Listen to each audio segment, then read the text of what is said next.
All right, guys. Today is going to be a little bit of a catch-up day midweek. I have some people who are right on track, and I have some people who have a lot missing. So what we're going to do in class is meet individually with everybody and get everybody on the same page so that we can finish out the rest of the week together. Please make sure that you have submitted your figurative meaning symbolism activity to us and your discussion post from yesterday, as well as that Think Rich activity. If you don't submit it, I can't see it. So that's really important. So if you go into today's lesson, we're going to focus on vocabulary and language today. You guys will be verifying the preliminary determination of the meaning of the different concept vocabulary words for the medicine bag. And then you're going to form and use verbs in the active and passive voice. So by the end of today, you should be able to explain how the concept vocabulary affects the reader's understanding of the medicine bag. And what you're doing is just triple checking to make sure that you know what those words mean. Remember when we went through and read, you guys had the definitions when you clicked on them because they were blue and highlighted. You're also going to try to find other words that connect to the concept vocabulary in the medicine bag. And then you're going to identify verbs in both the active and passive voice, and then using words in the active and passive voice. So you're going to identify them and then use them. So you're either participating in the live lesson, meaning you're watching this just to recap, or this is the first time you're seeing it, you're watching the lesson right here. Your two jobs today, aside from getting everything turned in that is missing in the gradebook, is to do the concept vocabulary discussion post and this ed puzzle. So when you look at the discussion post, we've got the 5 concept vocabulary words here. You're going to form a discussion post that answers these two questions. A discussion post is not one sentence long. You are responsible for writing a complete thought. And most of the time, if you're actually answering these higher level questions, it's not done in one sentence. So number 1 says, how does the concept vocabulary sharpen the reader's understanding of Grandpa's state of health and his appearance? For that particular question, I need complete sentences. I need a topic sentence using words from the prompt.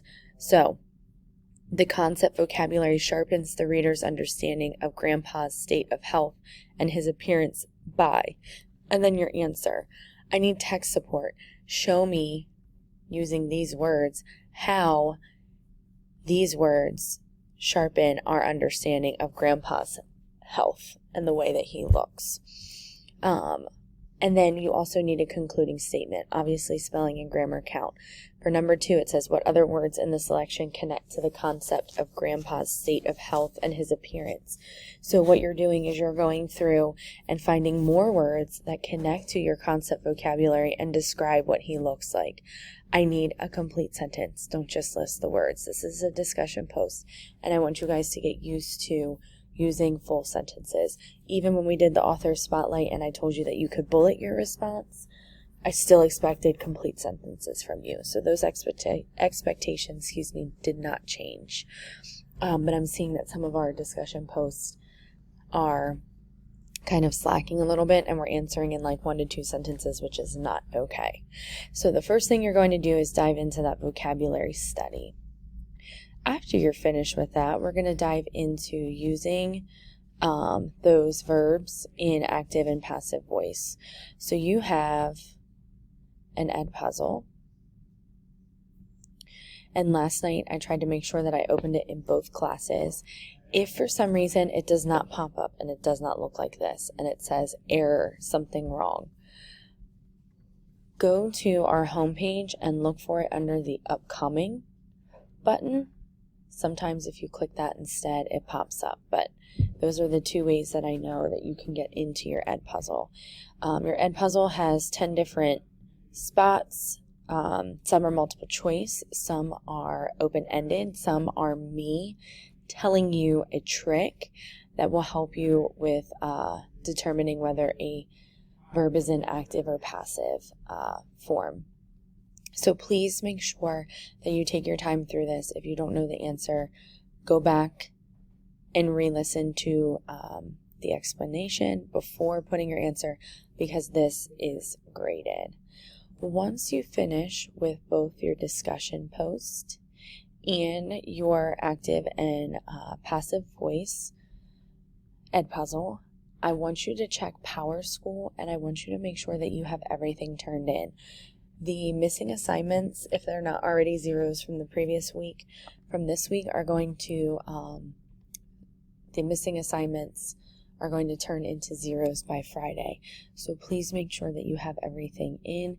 If you are unsure if you have everything in, message me and I will give you a full list of what I'm missing from you. So please make sure that you reach out, because grades are starting to drop and I want everyone to be successful. Again, if you have questions, please don't hesitate to reach out. Today will be an easy catch-up day. So see you soon.